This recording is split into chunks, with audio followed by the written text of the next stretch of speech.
Hi beautiful people, welcome back to my YouTube channel. I know it's been a while. I know guys.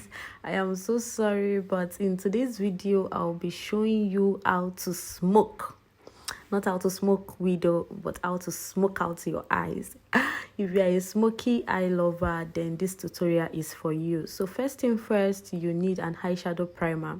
So for today's look, I'm going to be using the P.Louis eyeshadow primer, and I'm going to be patting that on her eyelid. So why you need an eyeshadow primer before you apply your eyeshadow is simply because eyeshadow primer makes your eyeshadow pops more, and it also makes your eyeshadow last. It doesn't make your eyeshadow crease after a certain period of time. So the way your eyeshadow is, that's how it's going to be throughout the rest of the day. So for eyeshadow today, we are going to be using the Ladyveebeauty Cosmetics eyeshadow palette. This eyeshadow palette is affordable and is very pigmented with minimal fallout. So I'm going to be taking that black shade, and I'm going to be tapping off excess from the black shade. Why I am doing this is because I don't want the excess to fall on the skin work that I already did. So take your shade, any shade you're working with, then tap off any excess from the brush before patting on your eyes. So, and if you notice, I am only placing this black shade on her eyelid. I did not go above the eyelid. The black shade did not even get to the crease, and it did not get to the inner corner of the eyes, because when you're working with a black shade, you need to be extremely careful, and especially this model is a very light skin, so I need to be extremely careful so that I don't turn her eyes to Ojuju Calabar. Don't mind me, guys. So after that black shade, I'm going to be taking this brown maroon shade to blend out the first shade that we applied. So I don't know how to explain this. When you're applying your eyeshadow, the darker your first color is, then the lighter the next color will be. So for my first shade, I use a black shade. Then the next one, I'm taking a brown. So if I'm going to apply any other shade, it has to be like a lighter brown. If I'm going for brown, it has to be like a lighter brown.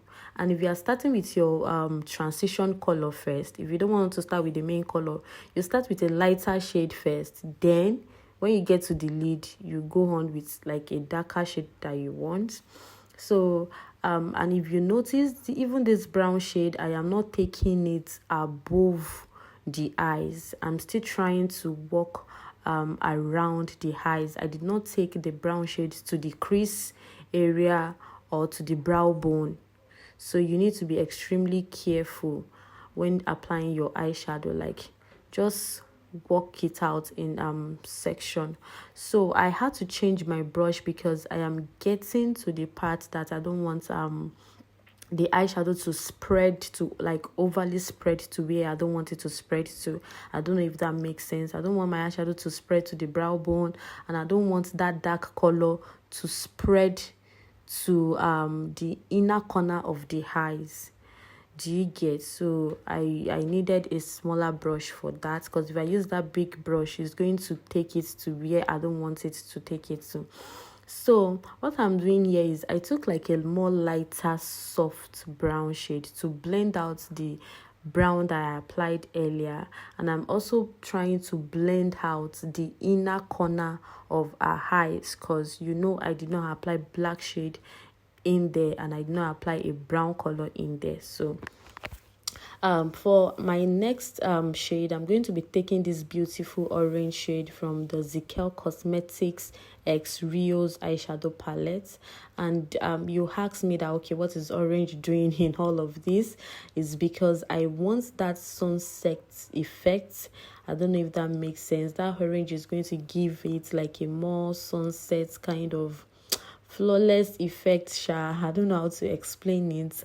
And I went back in with my brown shade, the one we applied earlier, because this, like I said, this model is very light skin. So I figured out that black is a little too much so I needed to tone it down.